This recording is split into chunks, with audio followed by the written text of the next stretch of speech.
यह कहानी है पालमपुर नामक एक गांव की, जहां अजय और विजय नाम के दो भाई रहा करते थे। अजय बिल्कुल गरीब था, उसके पास कोई काम नहीं था। वहीं विजय की अपनी मछली की एक दुकान थी। एक दिन की बात है, विजय की दुकान पर एक भिखारी आया। कुछ खाने को दे दो भैया, बहुत दिनों से भूखा हूँ। 2 दिनों से कुछ नहीं खाया भैया, कुछ दे दो, कुछ खाने को दे दो। चल चल निकल, कुछ नहीं है यहाँ, पता नहीं कहाँ कहाँ से आ जाते हैं। फिर वह भिखारी वहाँ से चला जाता है। वहीं दूसरी तरफ अजय कुछ फल लेकर अपने परिवार के पास जा रहा होता है। तभी वह भिखारी अजय के पास पहुँच जाता है। कुछ खाने को दे दो, कुछ खाने को दे दो बाबा, 2 दिनों से कुछ नहीं खाया, कुछ दे दो। बेचारा, मेरे पास ये फल हैं, लो इन्हें तुम खा लो। फिर अजय उस फल को उस भिखारी के कटोरे में डाल देता है। ऐसा करते ही वह फल सोने के सिक्कों में बदल जाता है। अरे ये कैसा चमत्कार है। हाँ, मैं कोई भिखारी नहीं, मैं एक साधु हूँ। मैं लोगों की परीक्षा लेता हूँ और तुम उस परीक्षा में सफल हुए हो। क्या सच में? हाँ, मैं बहुत प्रसन्न हुआ। ये लो, ये एक जादुई कटोरा है। अगर तुम अच्छी भावना से इसमें कुछ भी डालोगे तो वह सोने के सिक्कों में बदल जाएगा। मुझे यह कटोरा देने के लिए बहुत बहुत धन्यवाद। फिर वह भिखारी गायब हो जाता है। अजय उस कटोरे को अपने घर ले जाता है। घर पहुंचकर वह उस कटोरे को जमीन पर रख देता है। मुझे तो सोने के सिक्के मिल गए, इससे मेरे काफ़ी दिनों का काम हो जाएगा। लेकिन मेरे जैसे कितने गरीब होंगे, मुझे उनके लिए कुछ करना चाहिए। फिर इतना सोचकर अजय उस कटोरे में पास रखे पत्थर को डालता है। ऐसा करते ही वह पत्थर बहुत सारे सोने के सिक्कों में बदल जाता है। यह सारी घटना बाहर खड़ा उसका भाई विजय देख लेता है। अरे ये तो कमाल का कटोरा है, लेकिन ये अजय के पास क्या कर रहा है? ये तो मेरे पास होना चाहिए, सिर्फ और सिर्फ मेरे पास। अजय उन सिक्कों को गरीबों में बांटने के लिए बाहर चला जाता है। वह कटोरा वहीं पर भूल जाता है। मौका देखते ही विजय अजय के घर में घुस जाता है। अब आएगा मजा, अब से ये कटोरा मेरा हुआ, विजय का हुआ। फिर विजय उस कटोरे को उठा लेता है और अपने दुकान के पास चला जाता है। अब मैं इस कटोरे की मदद से गांव का सबसे अमीर आदमी बन जाऊंगा और इस गांव पर राज करूंगा।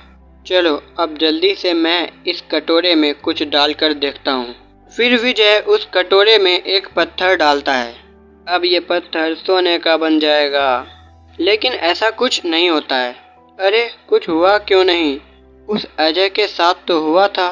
तभी अचानक वह पत्थर बहुत बड़ा होने लगता है और फिर विजय का पीछा करने लगता है।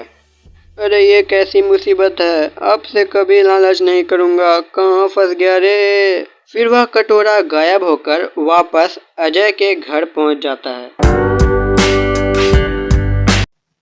एक समय की बात है, एक गांव में दो भाई रहते थे। एक का नाम मोहन था, जिसके पास एक मुर्गी थी।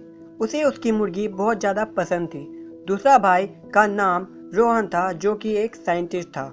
एक दिन मोहन की मुर्गी रोहन के लैब में घुस गई और लैब को तबाह कर दिया और वहां से वापस निकल रही थी तो रोहन ने उसे लैब से निकलते देखा। वह अपने लैब में गया। अरे इस मुर्गी ने तो मेरा पूरा लैब तबाह कर दिया, मेरी सालों की मेहनत बर्बाद हो गई। जरूर ये मोहन का ही काम होगा, उसी ने इस मुर्गी को मेरे लैब में भेजा होगा। अब मैं उसे नहीं छोड़ूंगा, बहुत प्यार करता है ना वो अपनी मुर्गी से। अब देखो मैं क्या करता हूँ। अगले दिन रोहन गांव के पास की नदी के पास पहुंचा, जहां से पूरे गांव को पानी मिलता था। हा, अब आएगा मजा। इस केमिकल को मैं इस नदी में मिला दूंगा और जब इस नदी का पानी गांव वाले पिएंगे तब हा। कुछ दिन बीते। गांव में एक बहुत ही अजीब सी चीज हुई। चिकन की दुकानों में अचानक भीड़ बहुत ज़्यादा बढ़ गई। लोग बहुत ज़्यादा चिकन खाना शुरू करने लगे। चिकन की दुकान में अचानक सब कुछ खाली सा हो जाता। रोहन चिकन वाले के पास पहुंचता है। सुनो, तुम जितने पैसे मांगोगे मैं उतना दे दूंगा, बस तुम्हें कल अपनी दुकान बंद रखनी है और बाकी सभी चिकन वालों को भी अपना दुकान बंद रखने को कहना है। जी भाई, पैसे के लिए तो अपन कुछ भी करेगा। अगले दिन सारी चिकन की दुकान बंद रहती है।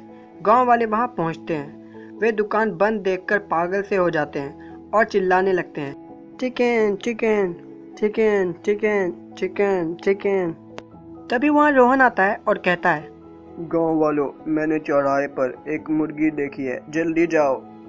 गांव वाले तेजी से चौराहे पर पहुंच जाते हैं। गांव वाले उस मुर्गी को मारकर खा जाते हैं। मोहन ये सब देख लेता है। वो बहुत ही ज़्यादा रोता है। चिकन वाला अपने पैसे लेने रोहन के पास पहुंचता है। अब मेरा बदला पूरा हुआ।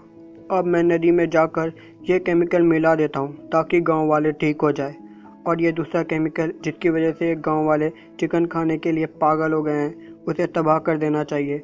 इसी में सबकी भलाई है। चिकन वाला रोहन की बात सुन लेता है।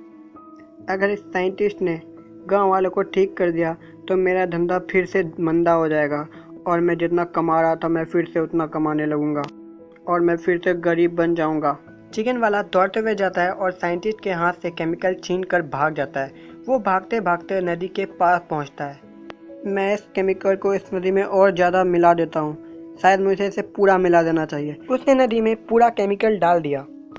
अगले दिन वह इंतजार कर रहा था कि आज पूरे गांव वाले उसके दुकान पर टूट पड़ेंगे और उसका धंधा बहुत ही ज़्यादा बढ़ जाएगा, लेकिन उसके दुकान पर कोई नहीं आता है। सुबह से रात हो जाती है लेकिन वहाँ कोई नहीं आता है। अरे वो बेवकूफ़ चिकन वाला तो गलती से लोगों को ठीक करने वाला केमिकल लेकर चला गया था और उसे पूरा का पूरा नदी में डाल दिया। अब तो इससे पूरा गांव शाकाहारी बन जाएगा और वो चिकन खाना ही बंद कर देंगे।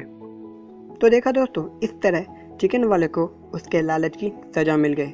दोस्तों, स्टोरी अभी बाकी है, पार्ट 2, जिसमें कि मोहन अपने मुर्गी के मौत का बदला लेगा। क्या आप पार्ट 2 देखना चाहते हो तो हमें कमेंट जरूर करें।